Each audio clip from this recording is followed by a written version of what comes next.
Okay, so get this. We're diving deep into Twitter's privacy policy today. Oh, yeah, this is going to be good. You guys sent us their document from August 19th, 2021. And wow, let me tell you, get ready to be surprised. It's true. This document really opens up a can of worms about what data they're actually collecting. It's not even just about, like, what you're tweeting, right? Exactly. It goes way beyond that. You think you have control over your Twitter persona. But even, like, little things, your language settings, when you created your account, that's all out there. It's part of your digital footprint. And anyone can see it, which is something to think about. Yeah, and that's just the beginning. Remember that whole thing about uploading your address book? I've always been a little hesitant about that feature. Yeah. I can see why. So they use that information in a couple of interesting ways. One, to recommend other accounts you might know. Okay, that makes sense. Which, seems pretty harmless, but also to help other people find you. Interesting. Yeah, it's all about making those connections, but... But at what cost? Yeah, exactly. At what cost? Yeah. A little piece of your privacy, right? Like a digital handshake where you accidentally give away your social security number. Exactly. Not ideal. And speaking of unintended consequences, let's talk about direct messages. Ooh, DMs. Everyone thinks those are private. You'd think so, right? The digital age, it has its tricks. It does. It does. Deleting a DM on your end, that doesn't mean it's gone from the other person's inbox. It's like sending a postcard versus a sealed letter, That's a great way to put it. You might be whispering a secret, but anyone could be reading over your shoulder. Exactly. So even in these spaces that feel private online, true privacy, that's a slippery fish. Yeah, it really is. Okay, so we know Twitter's collecting some data out in the open, but what about the stuff behind the scenes? Yeah, the stuff we don't even realize we're giving away. Exactly. Like, what's going on there? Well, that's where things get, even more interesting. Yeah, okay. Even when you're just scrolling through your feed, Twitter is building this, digital map of your world. Okay, a digital map, that's a little creepy, but I'm intrigued. Keep going. Take location data, for example. All right, so they know where I signed up, but are they really tracking me in real time? Oh, yeah. No way. Oh, yeah. Twitter uses your current location all the time, to tailor trends, suggest local stories, even target you with those hyper-local ads. Wait, what are hyper-local ads? Imagine you're at a concert, suddenly you're seeing ads for band merch or, restaurants nearby. Oh, wow. That's kind of cool, but also a little creepy. It's that whole personalized experience, right? But you got to give a little to get a little. I guess so. And speaking of personalization, we've got to talk about cookies. Cookies, those little digital crumbs following me around the internet. Exactly. So what are they doing on Twitter? Well, think of cookies as these little trackers, right? They remember your preferences, your browsing habits, all that. Okay. And Twitter uses that to personalize your content, including ads. Oh, I figured as much. Of course. And just to make your experience, smoother. Remember that time you clicked on a link in a tweet about sustainable living? Maybe. I mean, I'm interested in that kind of thing, so maybe. And they might use that to show you more content, more ads related to that. Wow. Building a profile one click at a time. That's pretty impressive. It is what it is.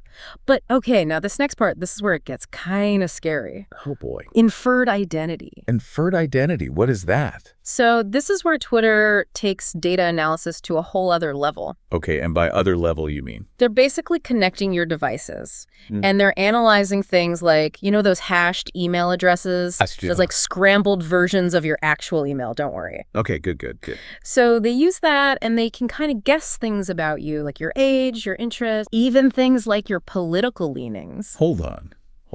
They can tell what my political views are just from liking tweets. Well, maybe not with 100% certainty, Yeah. but they can make some educated guesses based on, what you engage with, the accounts you follow, the topics you're interested in. That's why. It's all about building that profile, making those ads super targeted. I mean, part of me is like, wow, that's really smart. But the other part of me is a little freaked out, to be honest.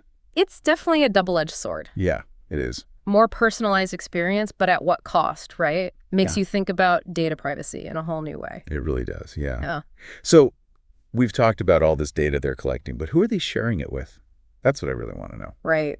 The million-dollar question. Exactly. And the answer, well, it's complicated, as you might expect. But there is good news.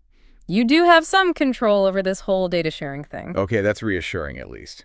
You decide who sees your tweets, whether to use that protected tweets feature if you really want to upload that contact list, you know? Right. Okay. So it's not a total free-for-all? But what about the data I'm not controlling? The stuff they're gathering in the background all the time? Yeah, okay, so that's where things get, well, even more interesting. Here we go. Twitter is very open about sharing your data with third parties. Third parties, so like, who are we talking about here? Think service providers, you know, especially the ones doing all that fancy data analysis we talked about. Makes sense. And yep, even advertisers. Figures. They also make it clear they might share your data for legal reasons, to protect their platform, you know, or if Twitter was ever part of a sale or merger. So basically, my data is just floating around out there. Could end up anywhere. Kind of makes you think twice about hitting that tweet button, huh?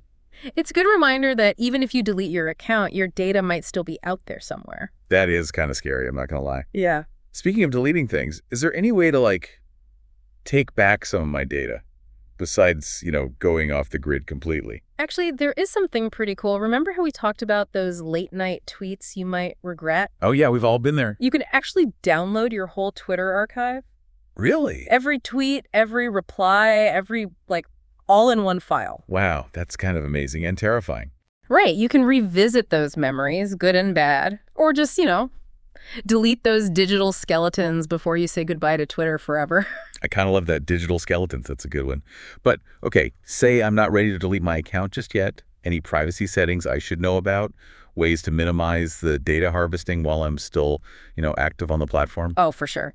Twitter does give you options to limit the data collection and those super specific ads. Oh, those things are creepy good. Right. It's not a perfect system, but hey, at least you have some control. Better than nothing, I always say.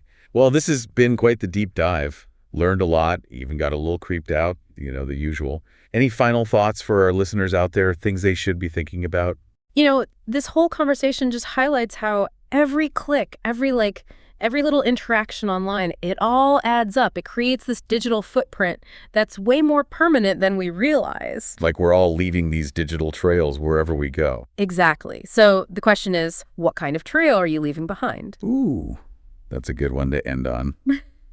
All right, everyone, until next time, stay safe out there in the digital world.